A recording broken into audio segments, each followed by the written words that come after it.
Yeah, I was wondering, I got back into email back in the mid to late 80s. It was a way of helping others have early access to the internet. I ran an email server. It was used back then the computers weren't quite as powerful, and it was used and the internet wasn't quite as extensive as it is now, but it was used as a hop to hop type of thing.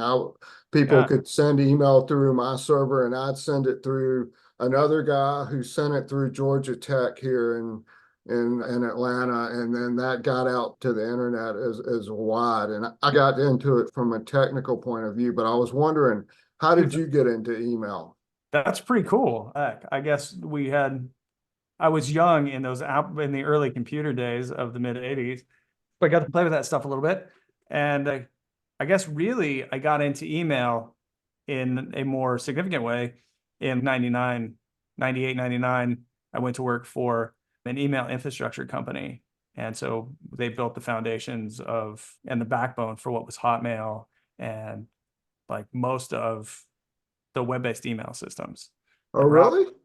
So yeah, we got to be a part of I got to be a part of that and I built sales teams for them and That's really cool. I actually went and worked for MindSpring. I was employee number 220 at MindSpring, and I wrote their email system that's still running today for Earthlink. I stayed with Earthlink after they merged together, and so I built all their back-end email dude, software and some of the webmail stuff as well. Wow, that's pretty that's cool interesting. We got a stuff, little bit man. of a commonality in our background here. Yeah, that's definitely cool. That was exciting times. Yeah, it Yeah, was. We were kind of the run built. up into that, like just with ISPs and Yeah, different tech companies and getting to that place was certainly an interesting run. It was a lot of fun. yeah. That's really interesting. We both have that background. So, well, let's get to the list building part of it. So you got a course out called My Peeps. I was wondering, how'd you come up with a name? Really, we were beating this around because it was my buddy Ryan that convinced me to do this. And so we were beating around ideas and it was really as we were talking about how the course was going to come together and we were my focus on people and relationships and how focused we are on really helping people and helping to create those relationships. Um, and it was honestly not my idea. This was totally a Ryan Lee thing. He came up with the name. Dude, I got it. After we'd probably beat 15 names around and nothing felt like it fit. And no, this is it. And he was right. It feels good. It's always this is how I talk about people. It's what we use as like vernacular. So it was it's an automatic fit. It's fun. Cool. Who do you think would be good candidates to learn from you with My Peeps and your style of teaching there? Generally speaking, at least I was when we were building this, I was thinking specifically of coaches, creators, entrepreneurs that have something really good that they know helps people and they love doing the part of helping people, but they really don't like the part of selling it or trying to become a marketer. Mm. And so that was really the place that I initially went, or at least what I was thinking, because we want to take and implement really simple systems that are genuinely who you are and related to what you do without having to put in a ton of extra work or become somebody that you're not and create a secondary business just to promote the thing that you really want to do. So those are the people that I was really after helping. And it turns out that a lot of people can use the same model if they really care genuinely about just spreading their own message and connecting with their audience or connecting with people. We've found success with other like e-commerce companies and coaches and stuff. Even if they were good marketers, they've also done a little bit better by doing How, this. how would you think, would you rate it for something that could be done as a side hustle by somebody that's somewhat of a beginner in marketing, somebody that's a novice? Yeah, I think it definitely has. I think as a novice marketer, it's absolutely applicable. If this was a side hustle and it was something you're just looking to get started, we do have pieces in there as well, like how to build this into a business, because it really is the foundation of the monetary engine for any kind of business. But even if you don't have your own product or service, but you have a desire and a willingness to like connect with people and help them, then it can absolutely be make a great side hustle. Cool. So pretty much My Peeps gives the novice list builder everything they need to get going. Is that right? Yeah, I think that was the approach that I took was let's look at this from the perspective of I know nothing and how can I make it as easy as possible to actually get results. After being in like the online marketing business or around these people for so long, I recognize that in most coaching programs or most what courses that people don't do anything. They don't get results. They hope. And through a bunch of savvy marketing, like the guru is going to tell you that there's all this great stuff on the other side. But a lot of times it's either oversold or there's pieces of the puzzle that are still missing. And so I wanted to make sure that all of that was out. And so everything I did was basically show and tell. I built the stuff right in front of you and then created templates for every step of the process so that you can pretty much copy and paste and edit your way into having a working machine. Great. And conversely, let me ask this. What do you offer the seasoned veteran audience, somebody that's more seasoned in marketing or at least more exposed to it? Yeah, mostly it's a different perspective. A lot of times what happens with more seasoned marketers, and me being one of those, is that we tend to overcomplicate things. And simplifying things down to the lowest common denominator often can make a big difference. And in some cases, these are things that as you become more experienced, you become almost blind to some of the simpler methods that we talk about in the course and that we use to get people started. So savvy marketers have definitely found pieces of the puzzle that have added to their mix. And the other thing is just a different perspective and the permission to be, I don't want to call it a less sophisticated marketer, but just a more genuine representation of yourself. And that's one of the bigger things I think in getting through the process that we use is connecting to consumers differently, which creates a much different result than most well-seasoned marketers. Because when you're a really good marketer, you're really good at techniques, tactics, and psychological triggers and things like that. But while that may create sales in some cases, it often is at the expense of connection with the audience that creates long-term relationship and a really sustainable business. Back to the novice track there. If somebody's wanting to do this as a side hustle or maybe even a job or replacement type of thing, doing My Peeps style list building, what would you say would be the easiest way for them to get off the curb, get their car off the curb, so to speak? Would it be getting clients, or would you think it'd be building their own list and then sending out offers themselves, or maybe a combination of both? What would you think there would be the best way to go? The way that I always recommend it is I recommend people look at the life that they want to build and then work backwards. What do you want your life to look like and what do you want to do? And from there, work backwards. If you have an expertise that you can help people with, then help people. And I recommend just going and doing that as quickly as possible. The easiest way I see to do that is to go and build a list, interact with people, and then make them an offer. And when you're getting started, that offer may be really inexpensive and it may be done for you. And then I would evolve that based on what you want your life to look like. If you don't have a product and you don't have expertise, then I would go find a product that matches up with who you are and how you want to help people. Like something that's already helped you, then find an offer that somebody else makes that you can get an affiliate commission or you can do a partnership with, and go and build an audience, create a relationship with them, tell them how it helped you, and then recommend that to them. It's overall, it's pretty simple. Great, great. That's a wonderful answer there. You've got an offer, a campaign, I believe, that's been running for over 7 years. And without going into any of the details of it, because you talk about it a bit in the course, I was just wondering, do you think there's other opportunities like that out there for finding something with that longevity, or was this just a one-off thing that you lucked into? Just curious there.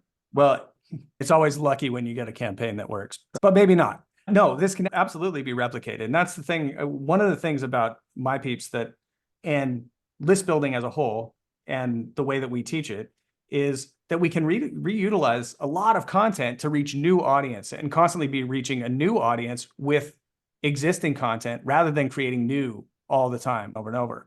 And the reason that this campaign has had so much longevity is basically just by process. And we've taken really good information and we keep putting it in front. We keep saying the same thing essentially, but putting it in front of new people over and over. And that's why it has longevity. As opposed to using organic traffic methods or constantly putting out content that is supposed to feed the algorithm and you may or may not get reach, those kinds of things. We take and we find really great content or create really great pieces and then put them in front of new people over and over. And that's what gives you a lot of longevity with really limited content. And then you can recycle it over and over. Awesome. One thing, when my earlier email marketing days, when I got more into the marketing into it and somewhat away from the tech part of it, was doing email to really the CPA offers. And I was basically doing co-reg, going out and buying co-reg leads and then sending them to CPA offers. And my hopes were that I would self-liquidate the cost of the co-reg leads. And that point on, I had a list, and then I could send other CPA offers to them and so forth. And it worked reasonably well. I found out I had a CPA offer that had a pretty high payout and had something like maybe an EDU offer with the schools they would pay a lot for them.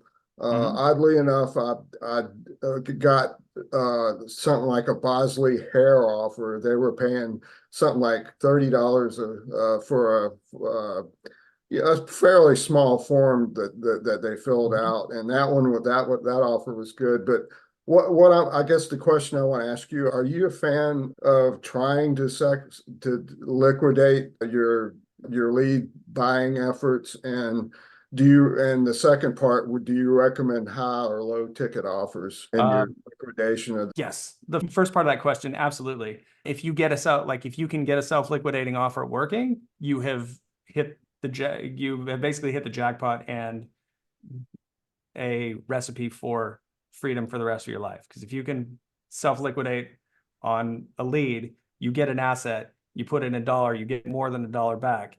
You can keep putting all the dollars you can get into that, and it will last forever. So absolutely, that is the goal. That's what we're after, is to get there as quickly as possible. The second part of that is the type of offer that works the best, or the type of offer that fits you the best.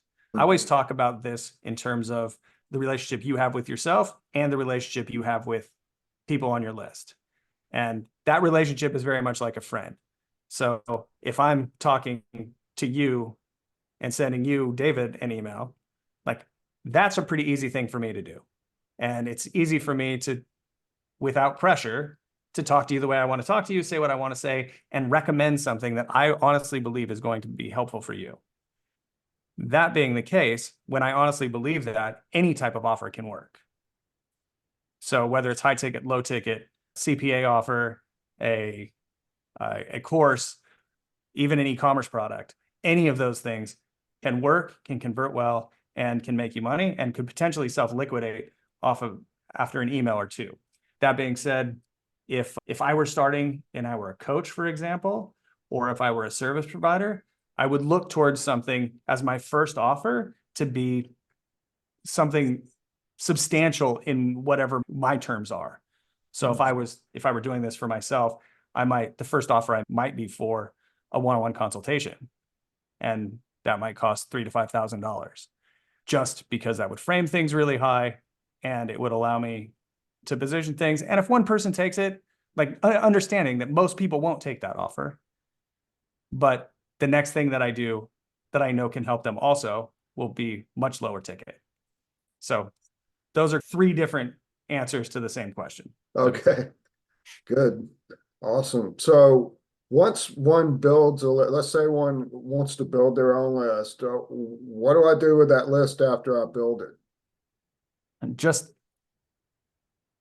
build a relationship with them. Talk to them. Just think of it like a friend. I always think of this as this is a one-on-one relationship that just happens many times. So I every day, every time I write an email, it's I have an idea, something that I think is going to help somebody, and it's somebody on my list. Whether then, and I may have an idea that's just for you, and so I'll write an email for you because I think it's going to help you, and I'll send that to everybody. But that's what I will continue to do, is communicate like that. And then that just creates stronger relationship and bond with everybody because it's always a one-on-one communication. It's just happening at scale.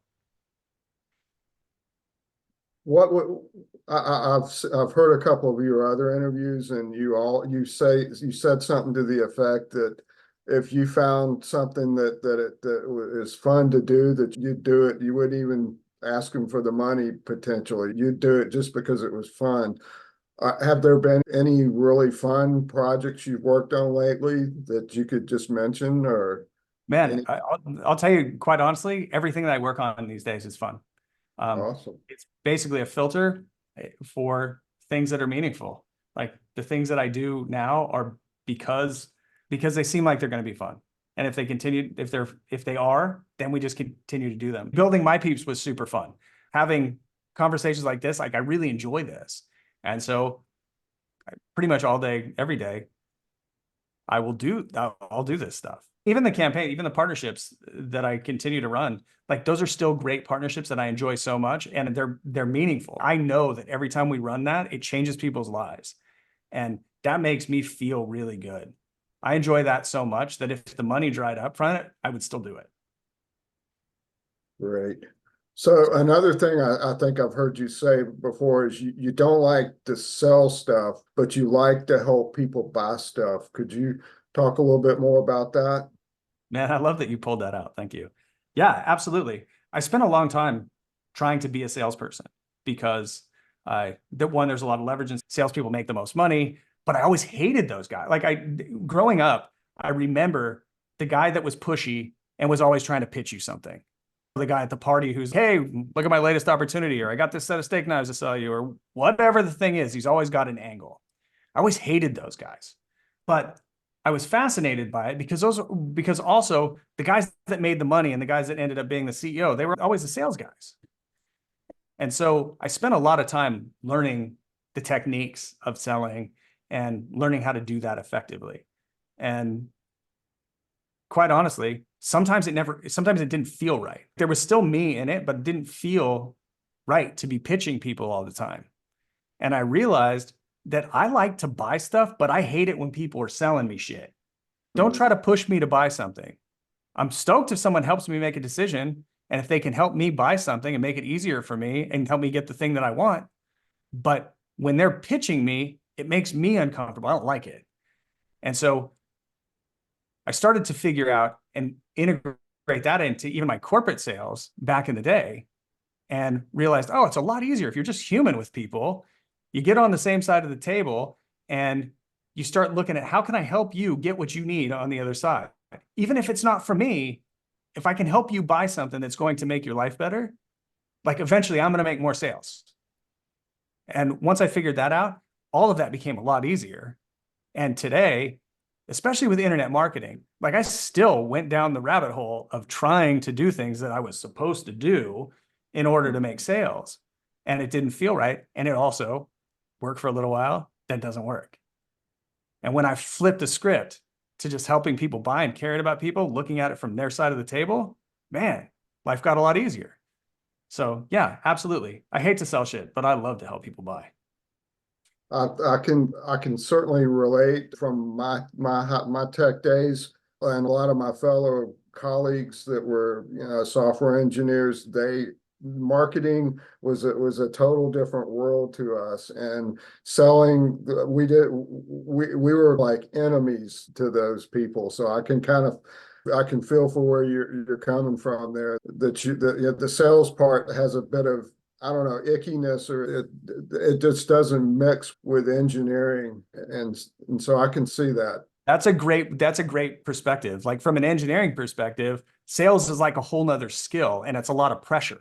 Yeah. And but if you're talking to your friend and you're recommending something and you're helping them make a decision about, say, a software piece or something, even a process that you're trying to convince your group of, that's the same process of helping someone make the right decision that's going to make their life better or make the project better. That's helping people buy versus I have the pressure to pitch and you to see things my way and take my thing.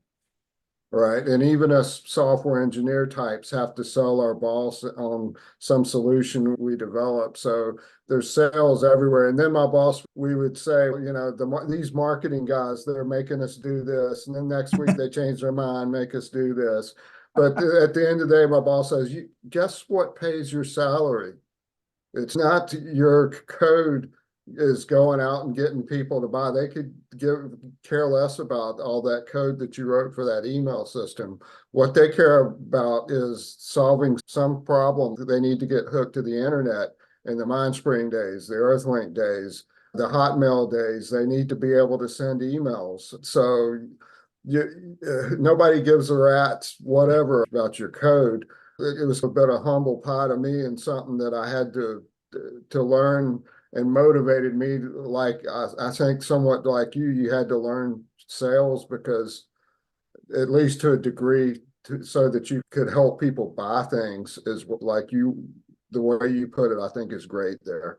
This is with all that's going on these days with AI, all this AI stuff coming out. What role do you see AI and list building, and how does that relate to your way of doing things now? Has that changed anything with your life at all?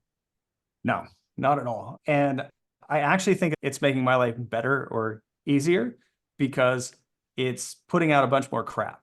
And AI has a bias and it tends to drive messaging in a single direction that takes out personal interaction. And since I'm a big fan of personal relationships, it can't replace your personality.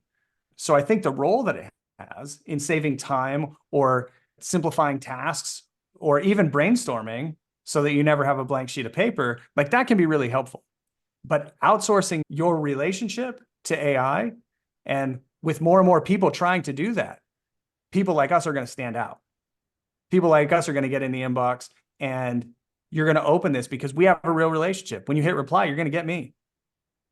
That's a much different thing than AI. And so I think it's actually giving us a distinct advantage. And it's allowing us to add more efficiency into workflow, which is great. But I think where most people are going is they're trying to automate the process of creation and relationships. And that's where it just gives us more opportunity to win. Awesome. One final question. What motivates you to get up every day? I love my life, man. I am really in a place of, I just live from a place of sort of extreme gratitude. I absolutely love my wife. I'm stoked to get up and drink coffee with her every morning. And I get to go surfing, plan adventures. I get to help people do things that improve their life. Yeah, I'm in a place where I designed this. And when I got to the place where I look at it and I understand that I built this and I can be really proud of it and I'm happy with it, that gets me up every morning. And I'm also like, it just keeps getting better. And so it's just like the more good you do, the better it gets. And don't get me wrong, I dig making some money, but the money's a byproduct of just, I feel like if I get up in the morning, I go all in on life, and then that resonates and it helps other people go all in on their life. And then that in turn creates results and shit gets better. I don't know, man. It's exciting. I guess that's what gets me up in the morning. I know it sounds hokey, but I think that's a great answer. Well, Travis, I know your time is quite valuable, and I really appreciate you spending a chunk of it with me today and going over what you've been working on. And I'm really was a little bit pleasantly surprised to see we had some similarities in our backgrounds, and that's really, I think, interesting that we were in on the ground days of getting the internet out there to people, and now you're trying to get other things out to people as well through the medium of email. So that's really exciting to me, and wanted to thank you. Fantastic. Thank you, David. This was a lot of fun, man. Love to do it again. And anything I can do to help push this journey along for you, man, I'm in your corner. Awesome. All right, brother. Be good. Take care. Talk to you soon. Thanks, man.